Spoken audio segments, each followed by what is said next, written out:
A v nasledujúcich minútach sa budeme venovať aktuálnej humanitárnej situácii v pásme Gazy. Na linke je Marián Cehelník z humanitárnej organizácie Človek v ohrození. Dobrý deň. Dobrý deň. Aká je humanitárna situácia v Rafahu a ako to, čo sa deje, vníma organizácia Človek v ohrození? Za organizáciu Človek v ohrození by som v prvom rade chcel odsúdiť včerajší útok na utečenecký tábor blízko Rafahu. My ako organizácia dôrazne odsudzujeme používanie sily voči civilistom a rovnako tak porušovanie ľudských práv, ktoré podľa nášho názoru sa deje momentálne v podstate na celom území pásma Gazy. Človek v ohrození ako prvá slovenská humanitárna organizácia poslala civilnému obyvateľstvu Gazy pomoc v hodnote 30 000 eur. Na čo boli peniaze určené?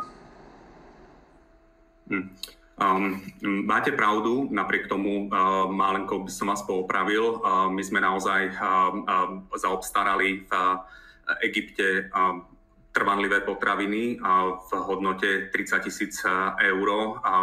Zabezpečili sme si aj všetky povolenia na vstup do Gazy spolu s našim egyptským partnerom. Napriek tomu do dnešného dňa naša zasielka ešte nebola doručená do pásma Gazy práve pre zložitú situáciu, ktorá tam panuje. Pokiaľ viete, väčšina pomoci, ktorá do pásma Gazy prúdi, je práve z egyptského poloostrova Sinaj cez hraničný prechod v Rafahu, ktorý však bol pred zhruba necelými 3 týždňami obsadený izraelskou armádou a od tej doby nie je vôbec prevádzky schopný. Už predtým bolo veľmi zložité sa tam dostať a v podstate na tom Sinajskom poloostrove sa hromadí pomoc z celého sveta, ktorá nie je schopná doraziť ku tým ľuďom, ktorí ju potrebujú. Preto sme svedkami rôznych zúfalých pokusov, ako je zhadzovanie pomoci z lietadiel, čo je samozrejme nedostatočné. Rovnako tak pokusy o prevoz tovaru po mori, čo je takisto v pásme Gazy veľmi zložité. Videli sme americký pokus o vystavanie nejakého dočasného plávajúceho prístaviska, ale podľa tých správ, ktoré z Gazy dostávame, to tiež nefunguje tak, ako by malo. Od čoho vlastne závisí otvorenie tohto hraničného priechodu na juhu pásma Gazy? Je to uzavretý najmä kvôli bezpečnostnej situácii, keďže izraelská armáda začala to, čo pôvodne nazvala nejakou obmedzenou operáciou na západnej časti mesta. Postupne však obsadili aj hraničný prechod, ktorý v tomto meste sa nachádza. Podľa dnešných správ už tanky vstúpili aj do centra mesta Rafah a práve táto nebezpečná situácia neumožňuje tomu, aby kamióny s pomocou mohli prichádzať do pásma Gazy.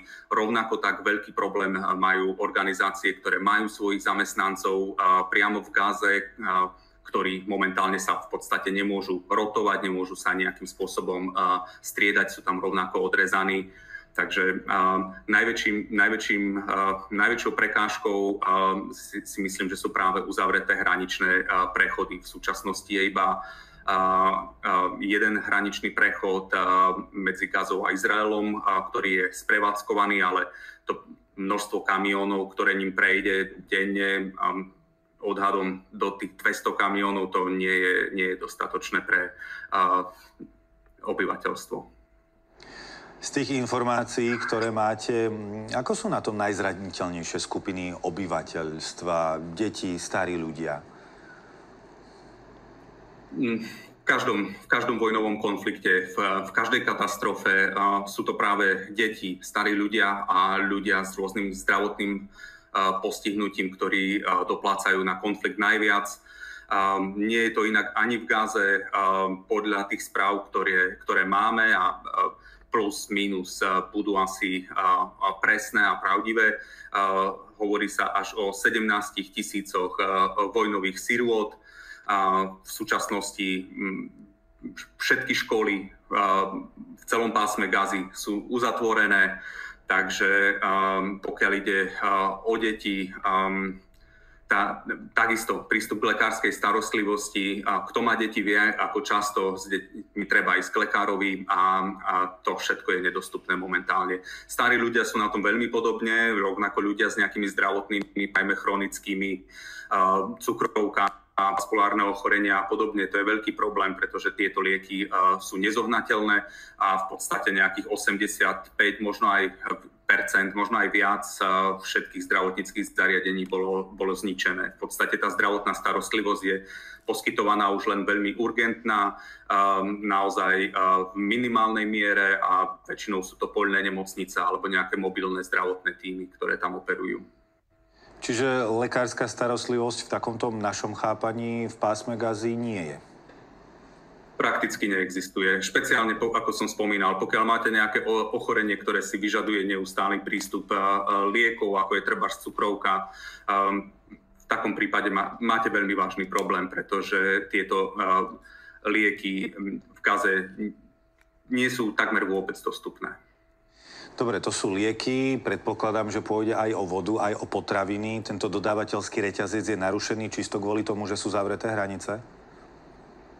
Najmä kvôli tomu, samozrejme, to je hlavný dôvod.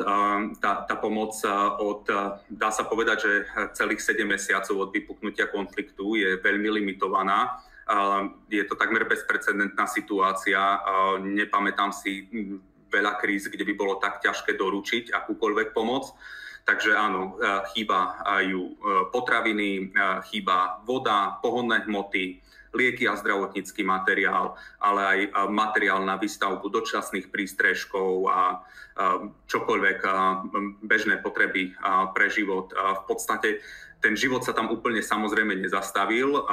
Stále je možné na čiernom trhu zadovážiť nejaké potraviny a podobne, ale tie ceny sú samozrejme tak vysoké, že to nie je dostupné každému. Ja tak možno pre ilustráciu, v podstate jedno vajce momentálne už stojí zhruba nejakých $20. Takže je to určite každodenný boj o prežitie. O to, aby človek zohnal potraviny a aby zohnal dostatok pitnej vody. Izraelský premiér Benjamin Netanjahu napriek medzinárodnej kritike tvrdí, že Izrael musí vyčistiť Rafah, pretože je to podľa neho dôležité pre víťazstvo vo vojne s palestínskym radikálnym hnutím Hamas. Čo takáto ofenzíva môže znamenať z humanitárneho hľadiska?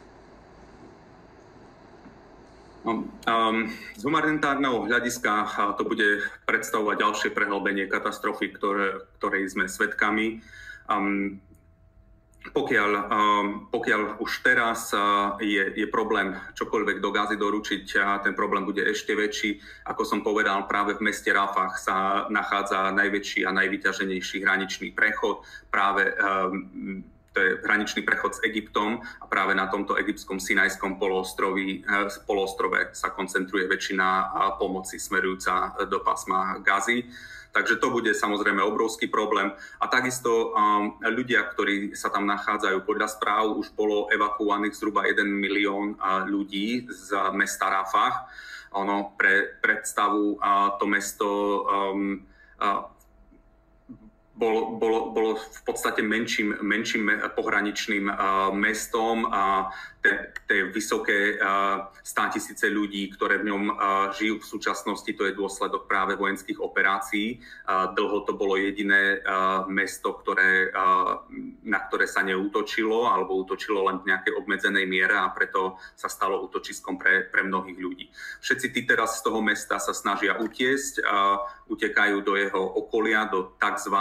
Bezpečnej zóny, ktorú, ako sme včera videli, vôbec nie je bezpečná. Stálo to život minimálne 45 ľudí, prevažne žien a detí. A títo ľudia jednoducho sú ponechaní na pospas osudu. Takže všetko toto nešťastie sa len ďalej prehlbí.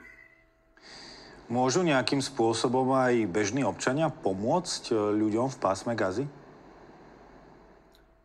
No, v dnešnej situácii je to naozaj veľmi zložité, ako som povedal. Každopádne my veríme, že sa tá situácia čoskoro zlepší, že budeme schopní do Gazy vycestovať, doručiť tam nejakú pomoc, viac pomoci, než to bolo doteraz. Takže vždy je možnosť podporiť či už nás, máme vyhlásenú zbierku na pomoc v Gaze, alebo aj akúkoľvek inú organizáciu, ktorú poznáte, podporujete a ktorá sa v Gaze angažuje.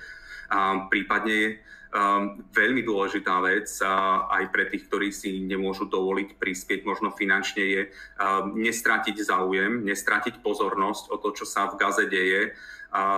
To je aj to najčastejšie, čo od ľudí z Gazy počujeme. Oni nechcú byť zabudnutí, nechcú, aby sa svet začal pozerať iným smerom, lebo samozrejme nikto nevydrží nejak sledovať to nešťastie príliš dlho a príliš dlho s tým byť konfrontovaný, ale nesmieme na nich zabudnúť. Takže nezabudnúť, kto môže podporiť nejakú organizáciu. Takisto môžeme tlačiť na svojich zástupcov v parlamente, aby sme sa ako krajina viac zasadzovali za ukončenie bojov v tomto území. Hovorí Marián Cehelník z Človeka v ohrození. Ďakujem za rozhovor. Dovidenia. Ďakujem pekne. Do počutia.